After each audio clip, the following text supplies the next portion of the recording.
What's up, everybody? This is John with Jump Fair Innovations, bringing you more Worlds 2021 League of Legends content.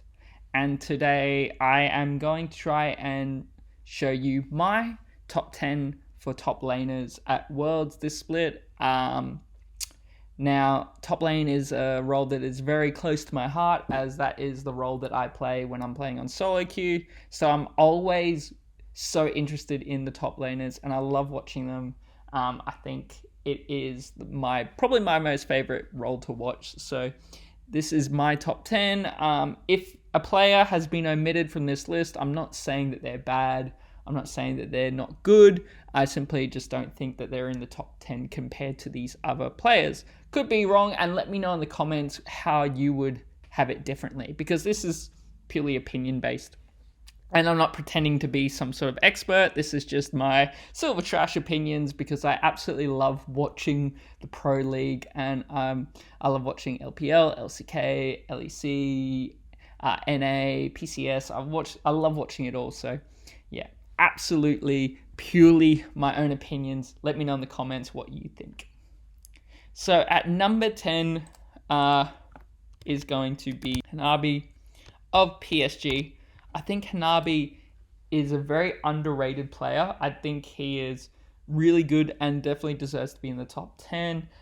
He has to play a lot of weak side. So the champion that I would say that you probably need to watch out for would, of course, be his Gnar. That was by far the most picked champion of his, and certainly something that he falls back to a lot. So I expect PSG to be looking to Hanabi to play a lot of Gnar. It's very safe blind pick, and it allows then Maple to get more favorable mid lane matchups. At number 9, I'm going to give it to Rascal of Gen G. I think Rascal is a very good player. I probably have him lower than what his true potential is, just because of how he's had such an up and down split this year. It seems that some days he's popping off and he looks like a top 5 top laner, and then other days he's just not half as good as what you expect him to be. So because of that, I have to put him in the lower range at number 9. I still think, despite that, he is a top 10 top laner, and yeah, definitely could move up on this list with a good showing at Worlds. Of course, I think Gen G will look for him to play a lot of Camille. That would be the champion of his that I would be saying to watch, because I feel they like to have him split push and be on an island, which allows them to facilitate and play more towards BDD and, of course, Ruler. Number 8, we're going to be giving NA a bit of love with Alphari of Team Liquid. Alphari is a really good player, and he is certainly by far the best top laner that NA is sending. As much as I would love, as an Oceania fan, to give Fudge some love, Alphari to me is definitely the best top laner that NA is sending, and he allows Team Liquid to do to work a lot with their bot lane, similar to how Rascal allows Gen G to work towards Ruler. I can see Alphari and Team Liquid really prioritizing a lot of Gangplank. I think Gangplank is his strongest champion, and I can see them wanting to have him on Gangplank, so that way then he can sort of be on an island and farm up and really do those Gangplank things that we all know from our solo queue games, or if you're G2, remember from Bin last year. So I expect them to really prioritize this pick, and I think Gangplank is actually really strong in this meta at the moment. Next up, we have Ale of course, LNG. Ale is a really good top laner, and he is probably one of the biggest reasons why LNG is at Worlds. The problem, though, that I have with Ale is that I don't know how much of it is purely Ale and his ability, as opposed to Tarzan being arguably the best jungler in the world, and really allowing him to be able to show off more than maybe he's a level that he's at. It's not to say I don't think Ale is amazing. I do think that. And by the end of this tournament, I could easily see a world where he is higher up, where he's definitely in the top 5. The only reason why I have him low at 7 is just because I'm still not 100% sure whether it's his play as opposed to Tarzan facilitating play for him. And as I said, could easily be wrong in that. That's just my personal opinion on it. With Ale, just like Rascal, I expect to see Camille as a bit of a priority in his lane. Number 6, don't forget about Armut. How could we forget about Armut? Number 6, I'm going to give it to the Mad Lions top laner, Armut. Armut is really, really good. He is the best Western top laner I think we have at the moment. Top lane, I think, is really, really strong in the LPL and the LCK at the moment. And I think Armut is one of the few top laners in the West that you could actually make an argument to be better than some of these players. So Armut definitely should be right up there. He could easily be top 5. And again, by the end of the tournament, I could easily see a world where Armut is a lot higher than this. The players that are above him are just, at this present time, could not put Armut in front of them because of how insanely good they have been. And that's not to say Armut can't be ahead of them. At his top level, he could easily be above some of these, but just at the moment, I have to have Armut at number 6. And of course, with Jace being, I reckon, is going to be very high priority this Worlds. With Jace being a huge pick, I can easily see Armut's Wukong becoming something that we will have to watch, and they'll have to be banned when playing against Mad, because Wukong absolutely destroys Jason lane. And also Armut's Wukong is also really fun to watch as well. So I do hope he gets to pull it out. At number 5, we have T1's top laner, Kana. He had a very difficult start of this season, like this year. So much so that he actually got benched, but he's really come back strong, and he is in absolutely insane form at the moment. Maybe a little bit of recency bias as to why he's 5th, because the games against Darm he just wasn't allowed to play the game. Khan is an insane top laner, and Canyon was just camping his lane. He just did not get a chance to play. So maybe that's why I've maybe got him a little bit lower than he deserves. But Kana, he had to absorb a lot of pressure, and he actually did really well absorbing how much pressure they were putting on him. But I can't put him any higher than this, because the 4 above him, I think, are some of the best top laners in the world, full stop, let alone going to this tournament. But with Kana, now Kana has a really interesting range of champions. I mean, you could easily put his Ken in here, you could put Jace. I'm actually going to put his Gwen, because I think his Gwen is really good, and I think Gwen is very underrated in the meta at the moment, and he's one of the better Gwen players. So I can easily see T1 really prioritizing his Gwen at the moment. Number 4 is going to be, of course, Nuguri of FPX. Now, Nuguri is a hard one to rate.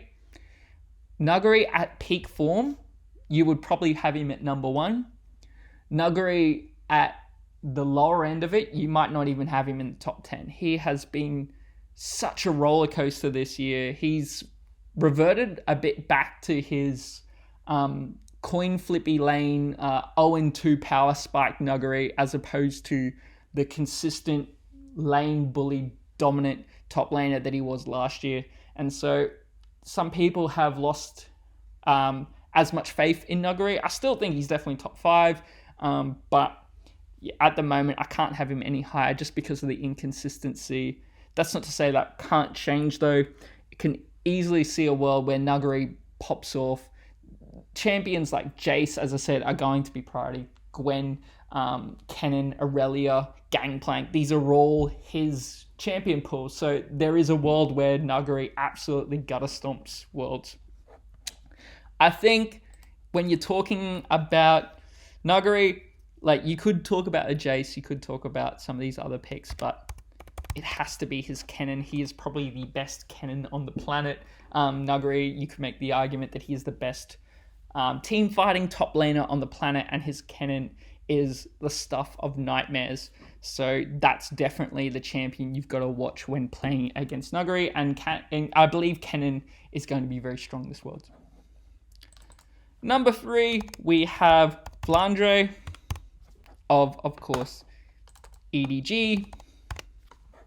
Flandre gets put on an island when you have Scout and Viper in your other lanes. You're not going to get as much attention as, someone who doesn't have that much talent, as opposed to Ale. Ale gets a lot more attention from Tarzan than Flandre gets from his jungler.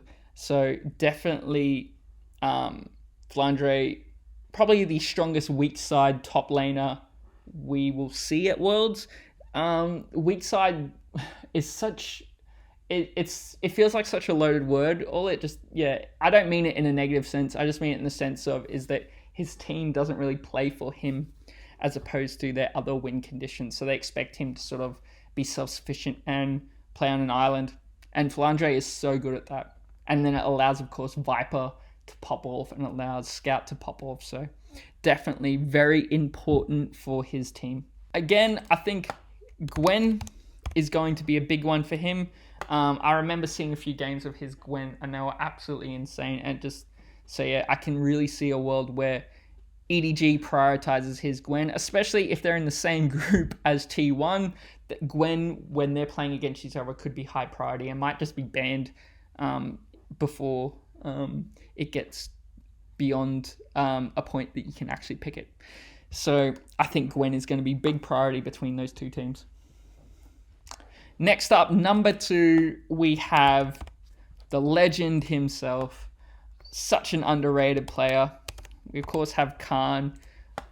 Probably the reason why I started playing top lane. Maybe I have him higher than he deserves. I am not ashamed to say that I do have some Khan bias. I absolutely love him. I think he has been such a great top laner for so long. And he is the reason why I started playing top lane. I remember seeing games where he got like a pentakill on Riven, for example, in an LCK game, and I was just, I just wanted to be Khan at that point. So Khan has been so good this year. You can make the argument that it's very easy to play the game when, as a top laner, when you have Canyon and when you have Showmaker, and of course, like, that could be a big knock on him, that he doesn't have it half as hard as some of these other top laners, because, as I said, you got Canyon, the best jungler in the world. You got Showmaker, who's at worst a top 3 mid laner in the world, and it's very, very easy to play the top lane when you've got that level of dominance within your jungle and, of course, your mid lane. But Khan has been so consistent. He has probably been the most consistent top laner out of everyone on this list, and that in itself probably sounds like the weirdest thing ever, because Khan was known to be very inconsistent. Like, he was very much, an up and down player and a very emotional player when he first started. So the idea that now he's become this, stable, consistent type of player is really actually quite interesting. Of course, if we're talking about Khan, we have to talk about his Jace. He is arguably like the most iconic Jace player Korea has ever had. And so, yes, obviously that is definitely a champion that you need to watch, and a champion I think is going to be prioritized when Damwon is on the Rift. Of course, facing Nuguri. Nuguri in his own right is an amazing Jace player, so I can see both those teams really prioritizing Jace. And again, just like Gwen, I could see them just banning Jace, giving both teams priority. Lastly, at number 1, we are going to have Xiaohu of RNG. I still think Xiaohu is the best top laner in the world. I don't think that's changed since MSI. Xiaohu's champion pool is the deepest out of anyone within top lane, purely because he can play mid laners in the top lane as well. So it's very hard to ban him out, and it's very hard to sort of pick against him because he has such a deep champion pool. He can pull out maybe an Orianna top lane, for example. Like, it's going to be very difficult to just simply be able to counterpick him. And Xiaohu's mechanics are so clean. He is definitely the best top laner in the world right now, and he is a big reason why RNG is even at this tournament, let alone defending MSI champions. The champion of his, I think, to watch is a little bit left field. It is, of course, his Gragas. I think his Gragas is really underrated. It's something that is such a good neutralizing pick. I remember watching MSI, for example, and his Gragas was just absolutely neutralizing the lane against Khan. Gragas, as we saw in the LCK finals with Kana, is still viable. And I can easily see a world where RNG can resort to Gragas as a top lane, as just a simple blind pick or just a safe pick for him to be able to play that AP champion in the top lane and safely lane and then affect team fights later on. Well, there you have it. Hopefully you enjoyed that. Let me know what you think. Do you agree with this list? Do you disagree with this list? Do you think I missed someone? Do you think I put someone too high or too low? Let me know in the comments. But always stay safe, be kind to one another, and I'll see you next time.